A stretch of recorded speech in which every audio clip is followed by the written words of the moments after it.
What's going on, my people? It's just a paper boy, and today we're going to be talking about something that looks harmless, but it's quietly destroying the people's momentum.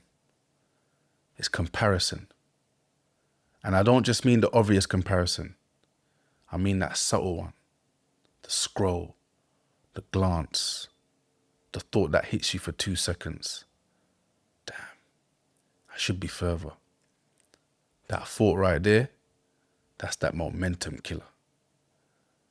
Have you ever felt like you're behind in life? Like everyone got the blueprint and you didn't? You open your phone, you see engagement announcements, business wins, new cars, new houses, new launches, new milestones, and suddenly your progress feels small. But here's the truth. Comparison doesn't motivate you. It just paralyzes you. It makes you hyper aware, but inactive at the same time. Because when you compare, you stop building. You start measuring, and measuring without context creates insecurity. We compare our private struggles to someone else's public highlight reel. We compare our worst day to someone else's best moment. We compare our chapter 1 to someone else's chapter 10. And then we tell ourselves we're failing. But we're not failing. We're just looking sideways instead of looking forward.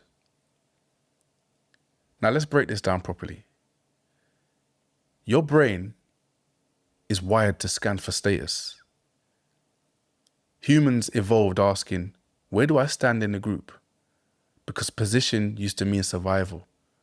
But now you're exposed to thousands of people daily. Thousands.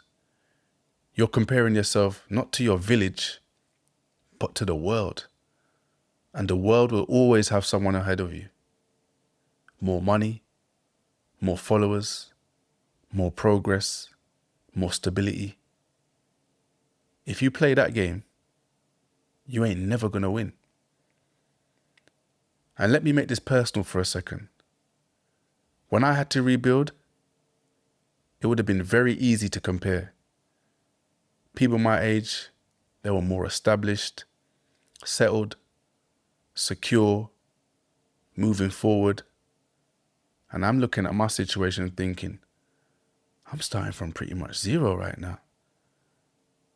And that thought can break you. But here's what I realized. Zero is still a starting point. And comparison would have kept me there.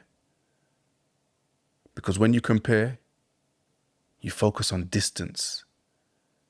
When you focus on control, you build ground. So instead of asking, how far ahead are they? I started asking, what is it that I can control today? And that shift changed everything. Here's another truth. There is no universal timeline. There is no rule book that says by 30 you must have this, by 35 you must be here, and by 40 you should look like that. Those timelines are inherited, not designed. You absorbed them. You didn't create them. And now you're punishing yourself for not meeting expectations that weren't even yours. That's dangerous. Real growth doesn't move on a calendar. It moves on consistency. Most people don't see the boring years, the quiet years, those rebuilding years, the discipline years, the invisible years. They only see the explosion. But explosions are built on repetition. And repetition doesn't look impressive online. So here's the shift. Instead of asking, why am I behind? Ask, what season am I in? Because every season serves a purpose. There's planting, there's growing, there's pruning, and there's harvest.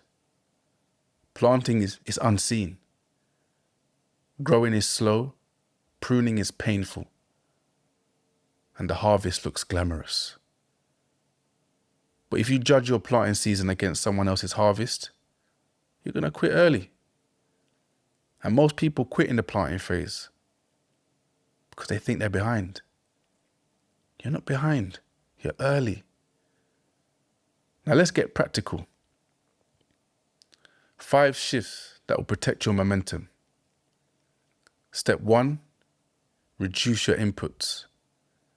If comparison is draining you, audit your consumption. You don't need to see everyone's wins.